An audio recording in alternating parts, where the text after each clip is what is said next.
Hey there, my name is Mike Munzing. I'm with Munzing Mortgage Group. I've been a lender down here in Orange County for about 21 years. Love being here for you, the realtor, and your buyers, letting you know what's going on in the market, what's happening with at the national level, the state level, here at the local level. It is already August 20th. Can you believe it? Where's that summer going? But hey, this is another week where we're going to cover that foreclosure report, in this case for July, but I've got a couple things I want to cover first.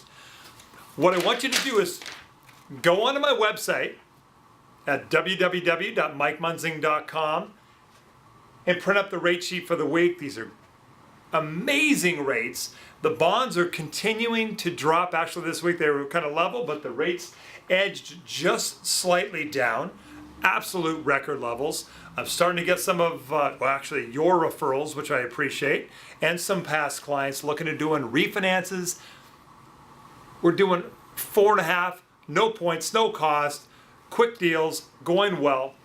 And it's working out tremendously now that we're back to having a bunch of the great investors that we had lost for a little while, but now they're back. But print this out, take it to your open house, show those prospective buyers how low the rates are. We can get them into the homes and make it worthwhile. Print that out. Okay, I want to talk about what happened yesterday. That real estate bar camp over at UCI.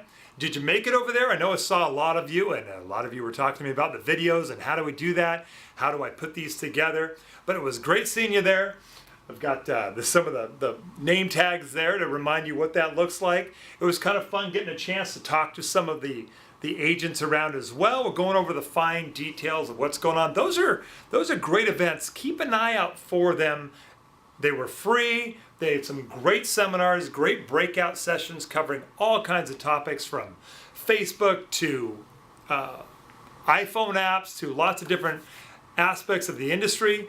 A little later in the afternoon, I heard they were having video seminars. I had to take off midday, but it was a great time.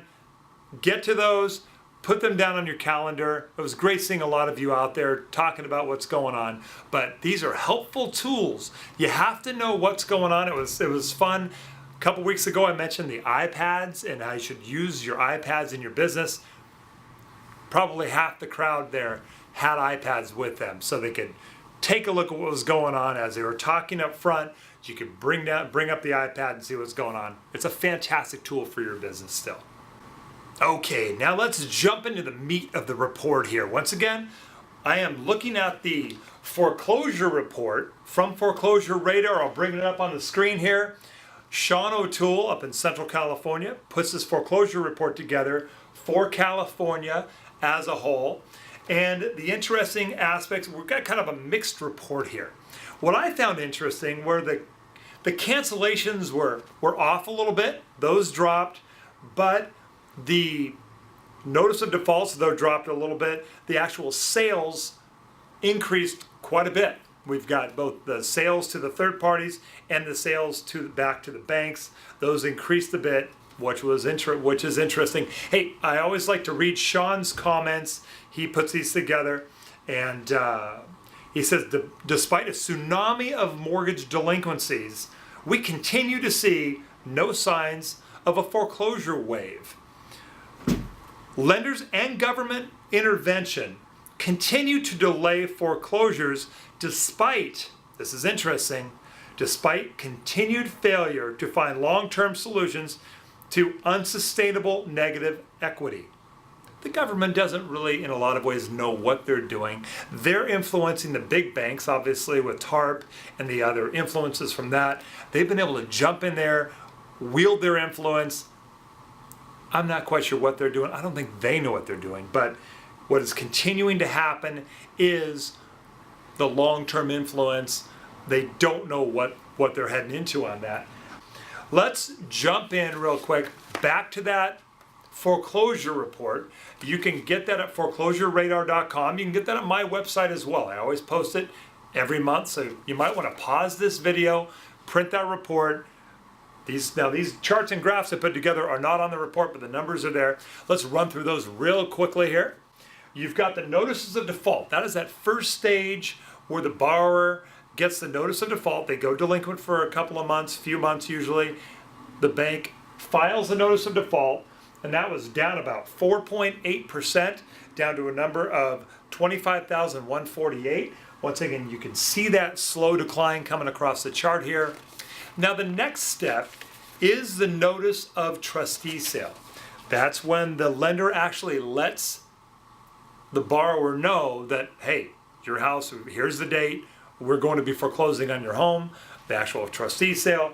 Now that is down, that's down quite a bit, about almost 19% to 28,310. But you can see over the months, it has been fairly level. It dips up, comes back down, and but that has been a trend pretty much straight across the graph there.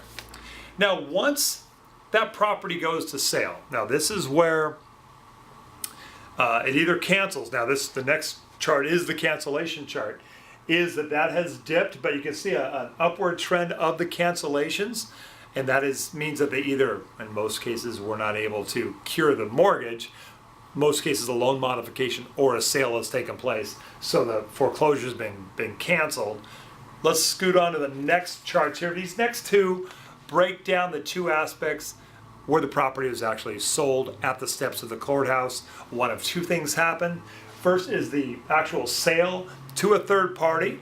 In most cases, those are investors, but that number has spiked again by about 16.72% to 3,483 in California, and those properties have spiked up. And the other number is the actually going back to the bank. That was for a while up in the high 90% range. It's definitely dropped from there. 11,934. That is also an increase of about 13.46%.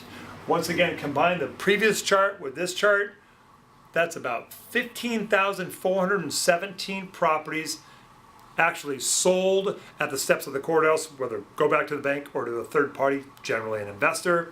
And that is up from the previous month of about 13,502. So fairly big jump from last month if you combine those two charts.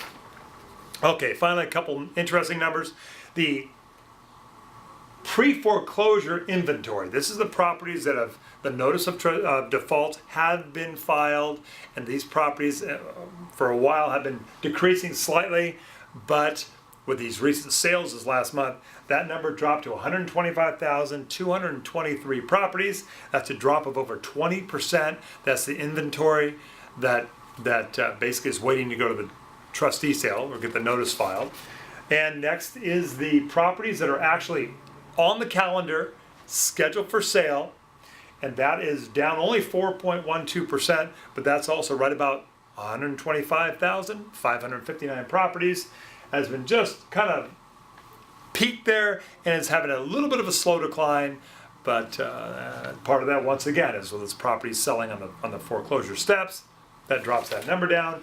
And the final chart that I want to show you is the property, the inventory actually owned by the banks, REO you might say. The REO inventory has really leveled out. It was only down 1% at a number of about 81,536 properties. Gives you at least an idea what's going on. There is still a fairly substantial number of properties, as Sean said, that are going delinquent, and that is of concern. Zillow, I know, with the property values edging up just slightly, the number of properties that are underwater has changed just a bit, but with these insanely low interest rates that cannot last forever, it's hard to know what's going to happen in this market. But hopefully this information is helpful to you, important to your business. Maybe you can share this with your buyers as well to get the word out there.